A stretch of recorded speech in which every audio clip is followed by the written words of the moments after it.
honored and I'm grateful as much as a young man could possibly be, but I want to put it in perspective just so that you know that I know how much it means.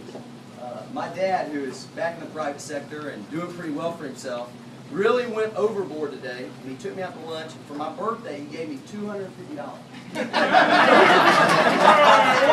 It was by far the biggest present I'd ever gotten for my birthday. And I'm in the middle of a campaign, and I'm surrounded by such good people that so many of y'all are here and have given me $2,500 for my birthday. And it's really not for my birthday, it's really for a cause that I hope is one day bigger than any of us. But that is the perspective that I throw it into as a young guy. And so I'm really grateful that so many of you are here. I think, I'm not going to speak really at this event like I'm going to at the next one. The next one, John's going to play a little music, and I'm going to kind of get into the why I'm running and explain some of that. Many of y'all have heard that pitch either in your offices or in your homes or wherever I've come and found you and asked you to step into this thing. But I want you to know that my campaign is embodied by the people in this room. I mean, there are people who've paid a lot of money to come here and support our campaign and be at this event who are in their 20s.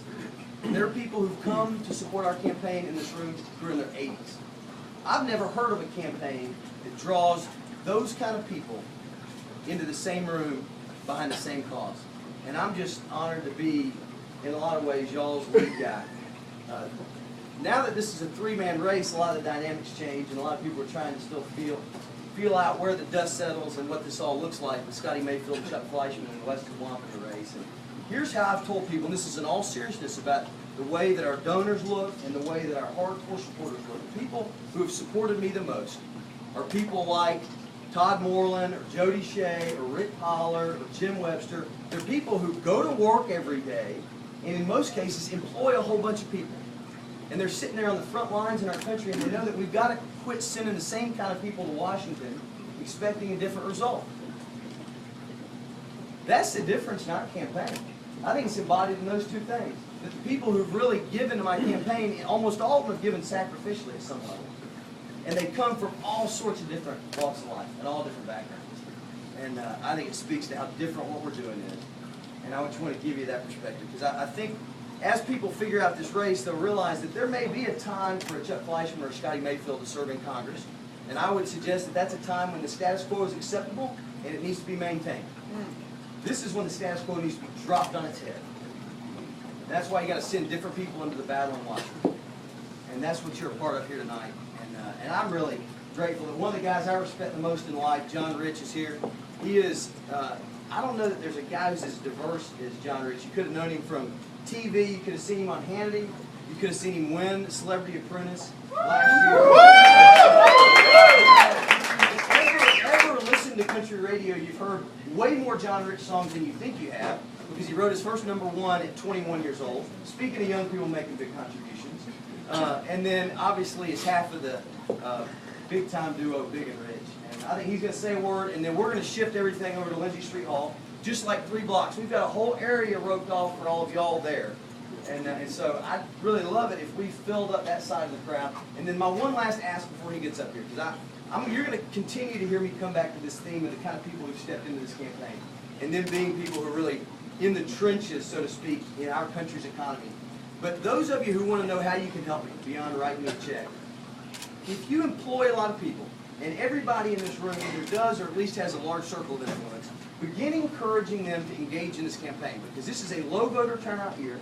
We can win this race with 15,000 votes, and there are 15,000 people employed probably by the people in this room. I mean, it's actually a very manageable thing to do. So please go and weigh into the people in your lives that you've got influence with and encourage them to be a part of what I'm doing. I'd be honored, Mr. John Rich.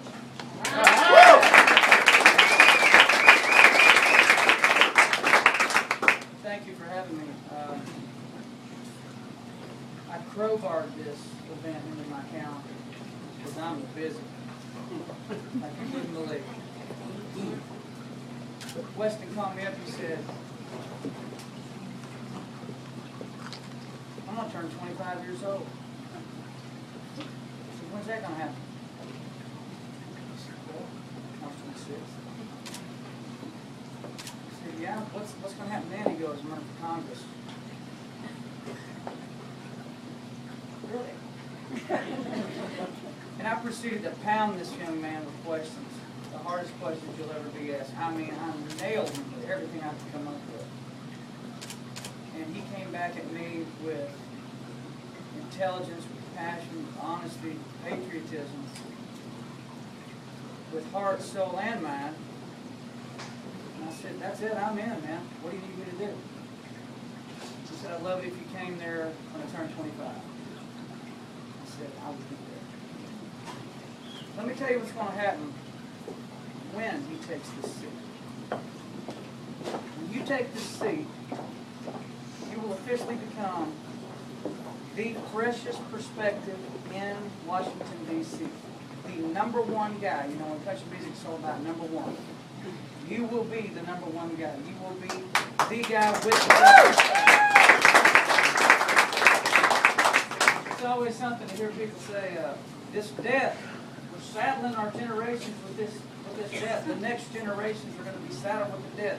The next generation's got to deal with the nuclear Iran. The next generation's on and on and on. Well, guess what the next generation is? The next generation's now. Yeah. He's standing right to my left. And I don't know of a more important voice that we can put in Washington, D.C. to be a counterbalance to people that are a little out of touch with what's going on out there. That's why I'm down here.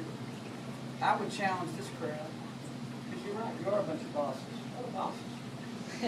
You've got more influence than $2,500. You've got influence. And not with your employees, with other business owners. I think you ought to look at yourself, look at this man and go, is what John's saying right? Is he that important if he gets in? As you might be. That's probably President Obama calling right now going, please don't run. Please don't run. But you can challenge other business leaders that you know around here and say, hey, I know there's 3 guys running, but there ain't 3 of these guys running. There's only 1 of these guys. And say, let's have an event, let's raise this man some money, let's help this guy get in there and be competitive, which by the way he already is, and this night's going a long way to make him even more competitive. I'm behind him all the way to the finish line, and I applaud you guys for being here tonight, and I appreciate you letting me be involved in your career. My friend, looking forward to seeing you take that seat. God bless. I want to run through, because this is such an important part of the campaign. It took guts, really, at this point, to step in. So I just want to go through.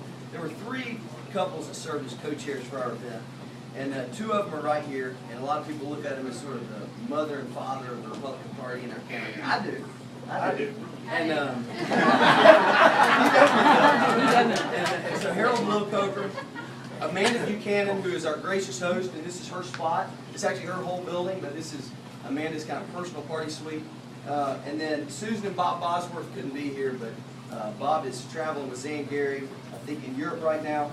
Kelly and Lee Beeman from Nashville. Stacy and Ken Crisp, who are our hosts here in a little while over at Lindsay Street Hall. Robin and Todd Falk, Matt Hooper, Dr. Ira Krause, Tracy and Dr. Chris Lassar, Kim and Don Leopard, who I saw back there, Laura Jane and Stephen Lepley, Erica and Todd Moreland, Dr. and Mrs. John Osborne from Union County, Pam and Rick Pollard, Star and Dr. Tom Pop, Tanya and Billy Roberts, Buck Roebuck, Dr. Gene Scanlon, Dawn and Jody Shea, Francis and Gordon Smith, who I'm particularly honored are here and part of this thing, Jeff Vick, my grandparents, Shirley and Tommy Watts, Cindy and Jim Webster, G. Larry Wells, and Jennifer and Chris Young at S&P. And so anyway, I'm grateful. Let's move on and have a little more fun. Thank you.